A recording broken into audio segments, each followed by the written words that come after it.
یکی از ولایت‌های واسه سخنرانی کردن رفتیم به عروسی اسلامی. خوش رفت سخنرانیش، خیلی مخلوق زیاد جمع است. صبح وقتی که این طرف می آمدیم طرف مزار شریف، یک کسی پیام داد گفت امروز هم داموج محفل است. مولای صاحب کجا گفتم؟ گفت جایی که شما سخنرانی کردین شب عمود داماده که تشویق کردین ترغیب کردین سخنرانی کردین، فردا دول دنبک آورده عمو آدم تو خب متوان گفتم متر دور بکی پس که اصل کار ما امروز مانده. مولای صاحب چی میکنین؟ شب خب مسئولیتتان خلاص. ما گفتم نه مسئولیت ما امروز شروع شده، مسئولیت ما شب نبود امروز است. تلفن کردم السلام علیکم. بله او فهمیده که چرا زنگ زده با ما خیریت.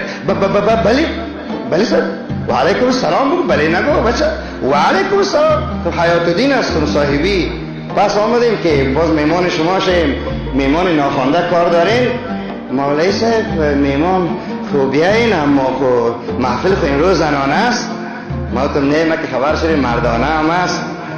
کاکا شیطان امروز گفتن میآید، اونو بغلانی قندوزی هراتی مزاری گدوات میکنم که نام یک ولایت بد نشود. اونمون میگن میآید، اونمونه میشناسین. الله او را جنت ببره. الله به او توفیق بده. آمین بگوین.